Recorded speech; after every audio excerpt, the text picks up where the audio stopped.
नमस्कार, आप देख रहे हैं लाइव राजस्थान। मैं हूं प्रीति सिंह। उदयपुर संभाग की खबरों की अपडेट देखने के लिए लाइव राजस्थान न्यूज़ को सब्सक्राइब करें और बेल आइकन जरूर दबाएं।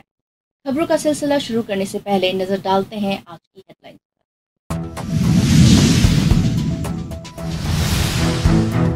आदित्य L1 मिशन सफलतापूर्वक लॉन्च, उदयपुर में मनाई खुशियां।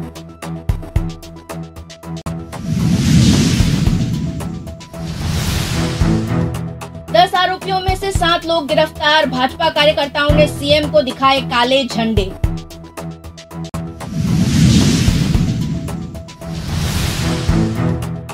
लव मैरिज में आया गदर 2 फिल्म जैसा ट्विस्ट। अब खबरें विस्तार से। देश का पहला सूर्य मिशन आदित्य L1 आज करोड़ों भारतीयों की उम्मीदों को लेकर सूर्य की पढ़ाई के सफर पर रवाना हुआ। सुबह से आदित्य की लॉन्चिंग को देखने के लिए उदयपुर सहित देश भर में उत्साह देखा गया, क्योंकि इस मिशन से उदयपुर का नाम 15 लाख किलोमीटर दूर अंतरिक्ष में स्वर्णिम अक्षरों में लिखा जाने वाला है। आज दोपहर जब PSLV रॉकेट आदित्य को लेकर रवाना हुआ तो वैज्ञानिकों की आंखों में खुशी और उम्मीदों के आंसू भर आए। मिशन से जुड़े विभिन्न इकाइयों में पिछले 10 साल से इसरो सहित देश भर के वैज्ञानिक इस मिशन के लिए दिन रात काम कर रहे थे। सूर्य मिशन से जुड़े उदयपुर सौर वेधशाला के प्रोफेसर भुवन जोशी और रमेश भट्टाचार्य का विद्या भवन पॉलिटेक्निक कॉलेज में पुष्प वर्षा के साथ भव्य स्वागत किया गया। प्रोफेसर जोशी ने बताया कि 1 दशक पहले जो सपना देखा था उसमें हम एक कदम आगे बढ़ गए हैं। यह मिशन बहुत कॉम्प्लेक्स है। वह L1 ऑर्बिट 15 लाख किलोमीटर दूर है। आप ऐसे समझ सकते हैं कि हमने रॉकेट पर 7 उपकरणों वाली एक बड़ी मशीन भेजी है जो ऐसे प्रयोग करेगी जिन्हें करना धरती पर संभव नहीं है। इसमें 7 अंतरिक्ष उपकरण हैं, जिसमें से 4 दूरबीन हैं जो white light, ultra violet light, soft और हार्ड एक्सरे में काम करेगी। इसके साथ ही 3 इन सीटू उपकरण लगे हैं जो अंतरिक्ष के सौर मौसम की पल पल की जानकारी देंगे। आपको बता दें कि उसमें से उदयपुर की सोलर ऑब्जर्वेटरी भी एक है, जिसे आदित्य L1 का एक मॉड्यूल बनाने का सौभाग्य मिला। उदयपुर ऑब्जर्वेटरी के वैज्ञानिकों को दिन भर बधाइयों का तांता लगा रहा। गौरतलब है कि हमारा आदित्य अब 125 दिन बाद पृथ्वी से 15 लाख किलोमीटर दूर स्थित एक L1 कक्षा में स्थापित हो जाएगा, जहां से 24 घंटे सूरज को देखा और उस पर प्रयोग किया जा सकता है। उदयपुर सोलर ऑब्जर्वेटरी के वैज्ञानिकों ने बताया कि सूर्य की किरणों, सौर तूफानों सहित सौर धब्बों, सौर गुरुत्वाकर्षण से उत्पन्न होने वाली परिस्थितियों, सौर तूफान के संचार तकनीक पर असर सहित अन्य कई रहस्यों को आदित्य L1 के माध्यम से जानने का प्रयास किया जाएगा। आदित्य से प्राप्त डेटा का उदयपुर की सोलर ऑब्जर्वेटरी में गहन अध्ययन कर निष्कर्ष निकाले जाएंगे। आदित्य फरवरी में पहली तस्वीर भेजेगा। इससे पहले आदित्य करीब 16 दिनों तक धरती के चारों तरफ चक्कर लगाएगा व वहां से उसकी 109 दिन की यात्रा शुरू होगी। देखिए, आदित्य L1 जो है ये पृथ्वी से 15 लाख किलोमीटर दूर जो L1 पॉइंट है उसके चारों ओर एक हेलो ऑर्बिट में चक्कर लगाएगा और सूरज के हमको 24/7 365 डेज हमें जानकारी देगा। और L1 पॉइंट इतना दूर है, बहुत चैलेंजिंग है, लेकिन उसके बाद भी हमने वहाँ भेजा, क्योंकि L1 पॉइंट की खासियत ये है कि वहाँ कभी सूर्यास्त नहीं होता। वहाँ आपको दिन रात की कोई बात ही नहीं है। हर समय आपको सूरज में क्या घटनाएं हो रही हैं और जो सन से विंड आ रही है, सोलर विंड, और जो वहाँ से मैग्नेटिक फील्ड आ रहा है जिसको हम इंटरप्लेनेटरी मैग्नेटिक फील्ड कहते हैं, उसमें क्या चेंजेस आ रहे हैं उसकी पल पल की हमें जानकारी मिलेगी। तो बहुत चैलेंजिंग ये मिशन है। L1 में पहुँचना अपने आप में टेक्नोलॉजिकली बहुत चैलेंजिंग है, और जहाँ नासा और यूरोपियन स्पेस एजेंसी पहुँचे थे, आज हम भी वहाँ जा रहे हैं। बहुत बड़ी सफलता है और हम सब गदगद हैं। देखिए, हमारे लिए तो बहुत गर्व की बात है, क्योंकि जो फिजिकल रिसर्च लेबोरेटरी है अहमदाबाद में, उसमें एक पूरा ग्रुप है जो स्पेस बेस्ड एक्सपेरिमेंट्स तैयार करता है। और चंद्रयान 2 जो गया था, 3 की बात नहीं कर रहा हूँ, चंद्रयान 2, उसमें भी हमारा एक्सरे सोलर स्पेक्ट्रोमीटर था जो सन से आने वाली सॉफ्ट एक्सरे की हमें इंफॉर्मेशन दे रहा था। बहुत बढ़िया काम हुआ उसके आंकड़े से। और आज तो पूरा का पूरा ऑब्जर्वेटरी क्लास का इंस्ट्रूमेंट सन की डेडिकेटेड स्टडी के लिए L1 पॉइंट पर भेजा जा रहा है। और PRL का भी इसमें एक एक्सपेरिमेंट है जिसका नाम है ASPEX, Aditya L1 solar wind experiment. हम सब शुरू से ही एक विज्ञान टीम के रूप में उससे जुड़े हुए हैं। बहुत सारी हमारी मीटिंग्स हुई, ब्रेनस्टॉर्मिंग सेशंस हुए, है ना। जो उस मिशन के इंजीनियर्स हैं वो सब हमसे डिस्कशन करते रहते हैं। तो बहुत गर्व हो रहा है, PRL से टीम गई है श्रीहरिकोटा में लॉन्च को देखने के लिए। हमने भी विद्या भवन में बच्चों के बीच में इस उत्साह को देखा, तो बहुत बड़ी बात है, बहुत गर्व हो रहा है।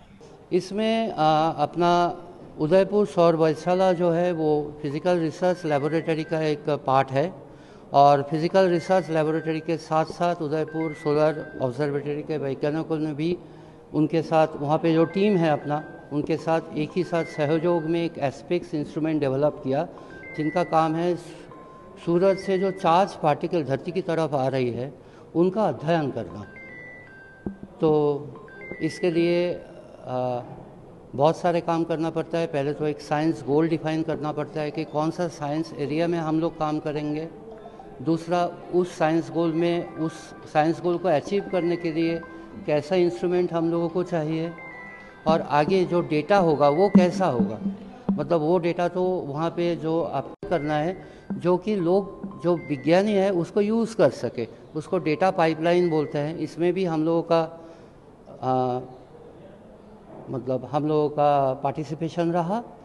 तो ये बहुत बड़ा उपलब्धि है। मतलब मेरे पास शब्द नहीं है, ना हिंदी में ना अंग्रेजी में, कोई भी भाषा में। मेरा मातृभाषा बांग्ला है, उसमें भी नहीं है, सच बताओ कि क्योंकि ये बहुत बड़ा उपलब्धि है कि देश में पहली बार, जैसे अब तो चंद्रमा में हम लोगों का झंडा गाड़ गया, तो अभी आगे जो सूरज का अध्ययन है और इतनी कम समय में, ये एक बहुत बड़ा उपलब्धि है।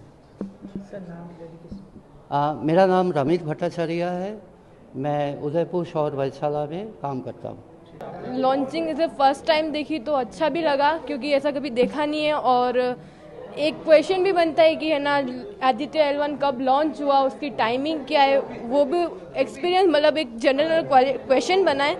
तो पूछा जाए तो बता सकते हैं हम ये भी कि है ना, कब लॉन्च हुआ, किस टाइमिंग पे हुआ। अच्छा लगा कि है ना, हमें स्कूल से बताया गया कि है ना आदित्य L1 लॉन्च हुआ है आज।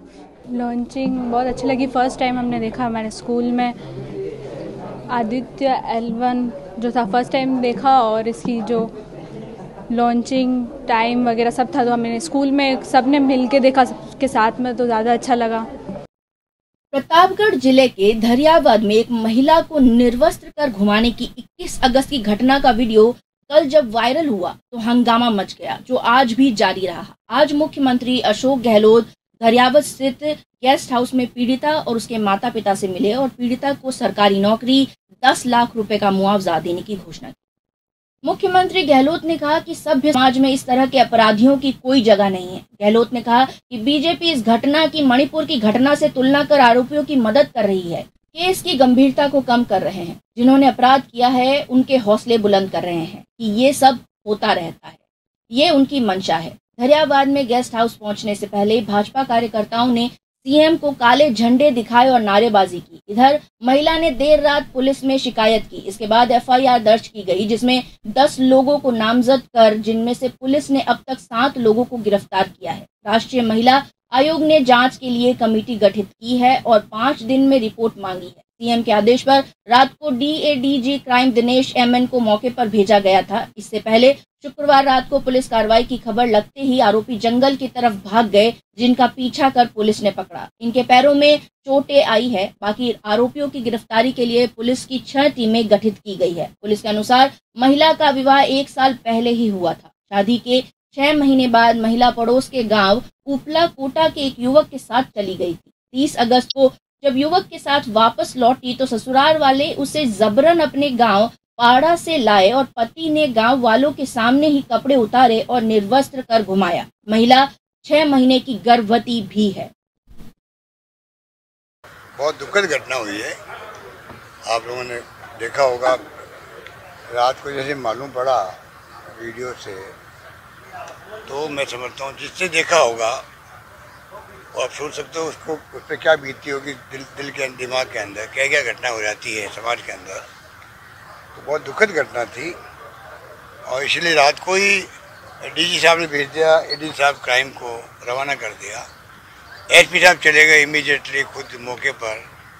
एक सिग्नल नहीं है आपके वहाँ जहाँ पर ये गांव बसा हुआ है, तो वहाँ सिग्नल नहीं थे, तो आप सोच सकते हो सिग्नल नहीं है, ऐसे चला गया, ऐसे जो पकड़ ले लोगों को वो इतना नहीं कर पा रहा था। ऐसी स्थिति में एमएलए साहब हो, चाहे एसएचओ हो, चाहे एसपी साहब हो, सब लोग एक्टिव हो गए और रात को ही जो मेन मुलजिम थे उनको अरेस्ट किया है, 3 लोगों को। सुबह और अरेस्ट हो गए, कुल 10 अरेस्ट हो चुके हैं। और भी कोई मुलजिम होगा, नाम आएगा उसका, उस पर कार्रवाई की जाएगी और सख्त कार्रवाई करेंगे, क्योंकि ऐसी घटना, अमानवीय घटना का आप एक महिला के साथ में जो जिस रूप में उसको निरस्त किया गया, आप सोच सकते हो कि इससे बड़ी घिनौनी घटना क्या हो सकती है। चाहे पारिवारिक झगड़े भी होते कई बार दुनिया में होते हैं, कौन सा देश है, कौन सा प्रदेश है, कौन सा गांव है या जिला जहाँ घटना नहीं होती है, पारिवारिक घटना होती है, नाराजगी भी होती है पति पत्नी के बीच में, सब कुछ होता है। पर ये घिनौनी हरकत करना, कानून को हाथ में लेना, मैं समझता हूँ इससे बड़ी घटना दुखद कोई हो नहीं सकती। निंदा करें उसे कम है। इसमें जब पक्ष हो विपक्ष हो, ऐसी घटनाओं को एक स्वर में निंदा करनी चाहिए, जिससे समाज में मैसेज आए ऐसे मामले में कोई राजनीति नहीं हो रही है और पक्ष विपक्ष सब मिलकर के समाज को मैसेज दे रहे हैं। ऐसी घटनाओं के लिए टिप्पणी करने में हम सब एक मत है, ये भावना होनी चाहिए। चित्तौड़गढ़ के बेगू में हिंदू लड़के को मुस्लिम लड़की से प्रेम विवाह करना भारी पड़ गया। लड़के के परिवार ने उससे दूरी बना ली, तो दूसरी तरफ आरोप है कि लड़की के परिजन और समाज के लोग अब उस पर इस्लाम धर्म कबूल कराने का दबाव बना रहे हैं। इस मामले में एक और गंभीर मोड़ तब आ गया जब लड़की के परिजनों ने फोन करके शुभम को अपने घर बुलाया और उस दौरान लड़की के भाइयों ने उस पर हमला कर दिया। बीच बचाव में लड़की के भाई की चाकू लगने से मौत हो गई। शुभम खुद भी घायल हो गया, उसे चित्तौड़गढ़ जिला चिकित्सालय में भर्ती कराया गया। 4 अन्य का इलाज बेगू कस्बे के अस्पताल में चल रहा है। घटना के बाद मृतक के परिजनों ने कल बेगू बस स्टैंड पर शव रखकर 50 लाख के मुआवजे की मांग की। इस मामले में पुलिस के आला अधिकारी भी मौके पर पहुंचे। पुलिस ने बताया कि भीलवाड़ा निवासी शुभम शर्मा का ननिहाल चित्तौड़गढ़ के बेगू उपखंड के रायता गांव में है। उसी गांव की रजिया बानो से उसकी आंखें 4 हो गई। दोनों ने भागकर शादी कर ली और मध्य प्रदेश के मंदसौर में रहने लगे। रजिया के परिजनों ने शुभम पर अपहरण और दुष्कर्म का मामला बेगू थाने में दर्ज करवाया। शुभम और रजिया लगभग 1.5 साल से साथ रह रहे थे। रजिया ने एक बच्चे को जन्म दिया जिसका नाम कार्तिकेय रखा। इस बीच बेगू पुलिस दोनों को डिटेन कर वापस ले आई। पुलिस ने रजिया और उसके 3 महीने के बच्चे को माता पिता को सौंप दिया और शुभम को गिरफ्तार कर जेल भेज दिया। शुभम 17 दिन जेल में रहा। जेल से बाहर आकर वह अपने घर गया और परिजनों को आप बीती बताई। उसने कहा कि अब लड़की के पिता व परिवार इस्लाम धर्म अपनाने का दबाव बना रहे हैं। जेल में भी धमकियां मिली। गुरुवार रात को फोन कर रजिया के पिता रुस्तम खान ने कहा कि अपने बेटे को लेकर आ जाओ। वह गुरुवार रात रायता गांव गया और रजिया बानो के मकान के घर के पास एक बाड़े में रात गुजारी। शुक्रवार सुबह 7 बजे वह पत्नी और बेटे कार्तिकेय से मिलने गया तो साले व सास ने रोक दिया। इस बीच ससुराल वालों ने हमला कर दिया। इस दौरान उसने आत्मरक्षा में चाकू से वार किया जिससे छोटे साले की मौत हो गई। ऐसे में वह घायल हो गया और जान बचाकर भागा। पुलिस ने मुझे घायल हालत में जिला अस्पताल में भर्ती कराया। शुभम ने कहा, मैं घायल हो गया और जान बचाकर भागा। पुलिस ने मुझे घायल हालत में जिला अस्पताल में भर्ती कराया। शुभम ने कहा कि जेल से छूटने के बाद मुझे आज पुलिस वालों ने खाना खिलाया। मेरा नाम शुभम शर्मा है। कहाँ के रहने वाले हो? मैं भीलवाड़ा मेरा दादेरा है और रायती मेरा ननिहाल है और रायता से वो लड़की है रजिया बानो। उसके पिताजी का नाम? उसके पिताजी का नाम रुस्तम अली है। कितने साल पहले हुई थी शादी? अभी 1 साल से ज़्यादा हो गया है। अच्छा। और हमारे एक 3 महीने का लड़का है जिसका नाम कार्तिकेय शर्मा। तो उन्होंने क्या मेरे को बोला था कि ये कानूनी कार्रवाई के हिसाब से तेरे को 15-16 दिन जेल में रहकर आना पड़ेगा। तो तेरे को इस्लाम धर्म कबूल करवा के हम अपने हिसाब से निकाह करवा देंगे ताकि हम भी समाज का देखेंगे। तो समाज एक तरफ तो रहना पड़ेगा, या तो दोनों तरफ तो नहीं रह सकते, एक तरफ रहना पड़ेगा। तो मैंने बोला कोई बात नहीं, मैं आके निकाह कर लूँगा अपने हिसाब से। मैं भी बाहर आया तो लड़की ने पक्ष में बयान थे कि मेरे को बाहर तो निकलवा दिया, लेकिन उसने बोला कितने टाइम रहे जेल में? जेल में 17 दिन का। अच्छा, उसके बाद क्या हुआ? उसके बाद लड़की ने मेरे को ये बोला कि तू डायरेक्ट जेल से आया तो तू डायरेक्ट मेरे घर पे क्यों नहीं आया? तो मैंने बोला कि घर पे कैसे आऊँ? उसने बोला घर पे क्यों नहीं आया? जैसे मैंने बोला घर पे, हाँ बोलो, घर पे कैसे आऊँ मैं घर पे आऊँ तो मुसलमान मेरे को ढूंढ रहे थे मारने के लिए ढूंढ रहे, तो मैं भागा फिर रहा था, कहीं निमाड़ा, कहीं देखूँ, हर कहीं रात निकाल रहा था क्योंकि मेरे को मारने के लिए ढूंढ रहे थे। तो मैं फिर उसके घर पे नहीं गया अचानक, क्योंकि सामने से जा नहीं सकता था, तो गया नहीं मैं। और ये कहीं रात काम रहता है, ऐसे ढूंढ रहा था। जो एक दिन हिम्मत सिंह जी ने मेरे को, जैसे मेरे पैसे थी चित्तौड़, जो उन्होंने मेरे को कलेक्टर में बुलाया कि तेरे को एक वीडियो सुनाना है, जो वीडियो भाई जी उन्होंने मेरे को कलेक्टर में बुला के वीडियो बताया कि वो लड़की दूसरी जगह ब्याह कर रही है और वो लड़का देना चाहती है तेरे को। तो मैंने बोला वो ऐसा कैसे कर सकती है मेरे को? तो उसने भरोसा दिला कि जेल में भेजा था कि हम आके इस्लाम धर्म कबूल करवा के तेरे को निकाह कर लेंगे। फिर मेरे को यकीन नहीं हुआ उस वीडियो के ऊपर भी, रिकॉर्डिंग पे भी। तो मैंने खुद बात करने के लिए तो हिम्मत सिंह जी ने मेरे को नंबर दिए, तो मैंने बात की। जो वो भी ऐसा ही बोली कि तो लड़के को ले जा, आप कुछ नहीं हो सकता, तेरे को आना था लेकिन तो आया नहीं, और अब मैं तो दूसरी जगह ब्याह करूँगी और लड़के को ले जा। मैंने बोला लड़का अपने दोनों का है, एक जने का थोड़ी है क्या? वो बोले कि नहीं तो कहीं अलग जगह ब्याह कर लेना, मैं अलग जगह ब्याह कर रही हूँ। तो 3 महीने के लड़के को मेरे को देख के छोड़ के जाना ही कर रही है मेरे से। और मेरे को उनके पापा ने बोला था कि 5 लाख रुपए तो हमारे लग गए हैं और 5 लाख रुपए और लगा लेंगे हम, अगर नहीं माना तो अलग तरीके से कार्रवाई करेंगे तेरे ऊपर और केस लगाएंगे तेरे ऊपर। तो मैंने बोला केस तो एक बार लगा दिया मैं, हाँ मेरे से गलती हुई, लेके भगा लड़की, तो केस लगा दिया, 17 दिन जेल काट के आ गया मैं।